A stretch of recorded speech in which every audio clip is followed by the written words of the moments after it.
guys? I'm going to be explaining to you the best and cheapest way to buy silver for investment purposes. This is not for selling, this is for investing, and I'm going to teach you how to unload it afterwards, how to sell it for the most amount of profit all at once. Because there's no point in trying to sell coins one by one unless you want to become a coin dealer. I'm going to be explaining in the next couple of videos on how to be a coin dealer, on how to get all the proper licenses, how to open up a legitimate shop in the state of Florida and North Carolina. Those are the only two states I know. But for right now, I'm going to deal with silver. Okay, there's many different types of silver. There's 999% silver, which we call fine silver. And then there's 90% silver, which we call junk silver. And then there's other foreign silver coins. The main thing is, what people want to know about is should they invest in Morgan dollars or piece dollars, Morgans or pieces, or should they just invest with Bullion, like silver eagle? Well, that's a hard one to say because each dollar has about 0.7 ounces of pure silver inside of it. It's not one pure ounce of silver, but the thing is, it's an old ass coin, so it has numismatic value. So it's a lot easier to sell versus a bullion coin that was minted in 2015 by the US. Also, when you do decide to go unload this stuff, people will try to buy all your mortgage or all your 90% spot. If you want to get spot for it, you could do that. If not, you have to go to someone that knows what these coins are, especially if you have key dates. You have to go through all your coins and separate the key dates and the mintages for the rare ones, put them off in a separate pile, and then keep all the normal junk of silver, pile of silver on another side. That's the stuff you can just melt, no problem. That's the stuff you have to sell for numismatic value. That's why I personally think it's better to collect Morgans and piece dollars.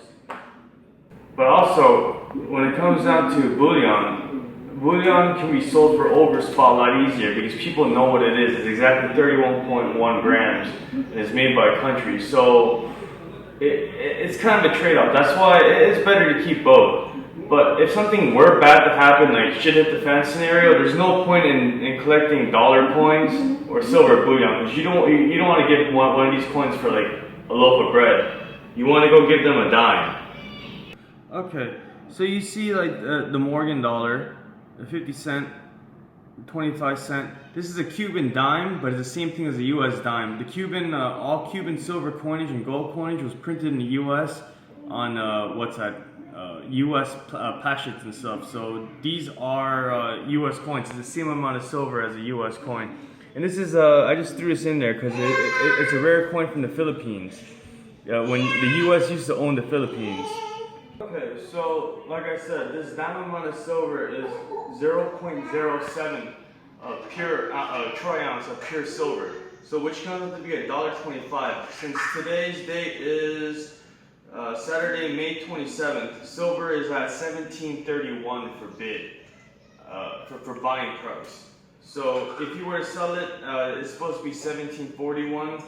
But I'm just gonna say $17.31 for right now. So the melt value in this is $1.25. So $1.25 for a loaf of bread is not bad.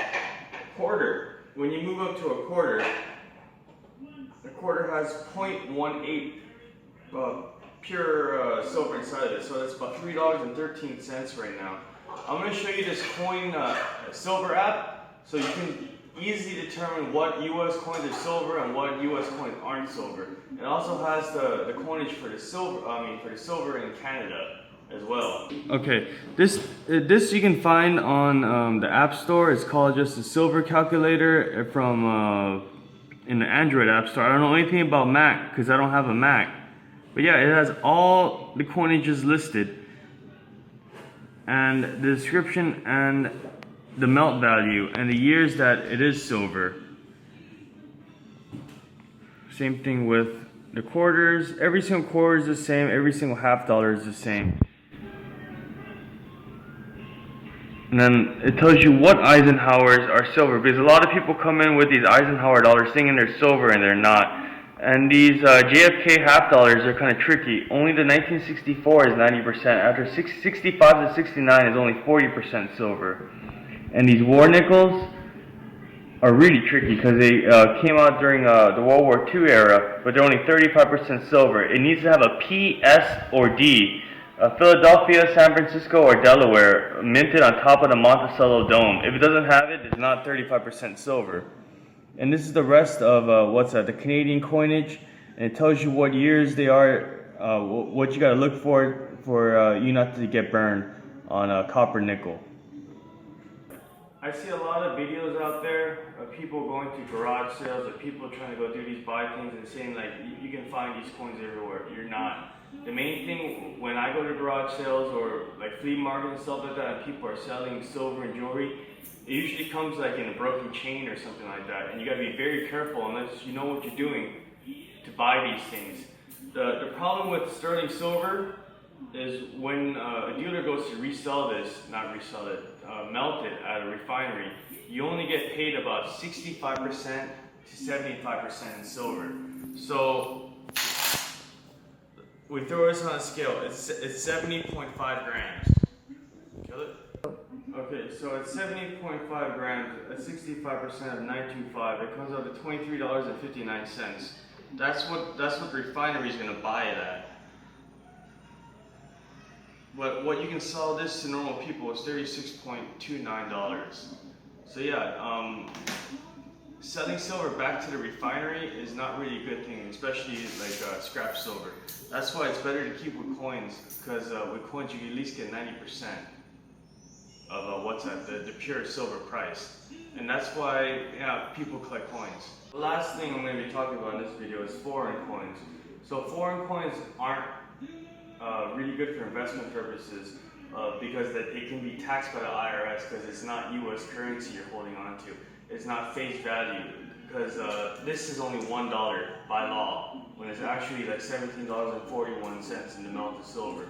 So if you start collecting everything like in foreign currency, this becomes like taxable on your if it ever comes down to it. But it's probably not going to. But here, these are like the main common coins that you'll see. A lot of Mexican ones, Australian kookaroos, kangaroos, Austrian Philharmonic, and the Chinese panda. Okay, so let's say you do buy coins like these, and they are pure silver. On the Mexican ones, you'll actually see how much percentage is silver. Like this Panama one is 0.90%. Where I know that I have some 720. Okay, this thing should be 720. Yeah, see, 720%. So this is only 72% pure silver. So you have to watch out for that. A lot of coins aren't 999 or 90%. They're actually lower. This Russian one's really cool because everything is being blamed on Russia right now.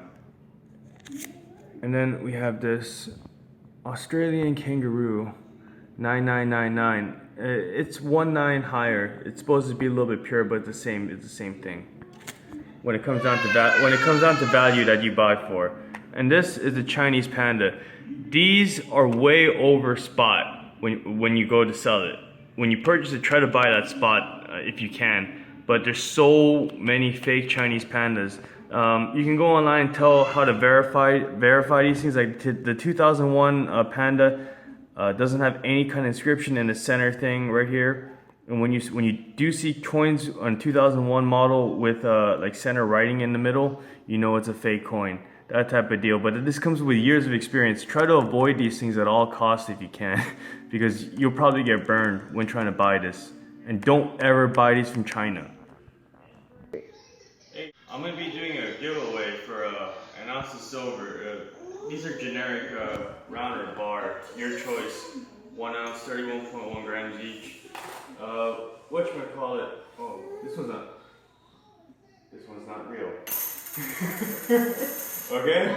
So an ounce of silver, a bar is silver then, okay. Whatchamacallit? You just have to subscribe and leave a comment, and after Ramadan's over, I'll go write down everyone's name and go do a raffle on who's gonna win and contact you that way.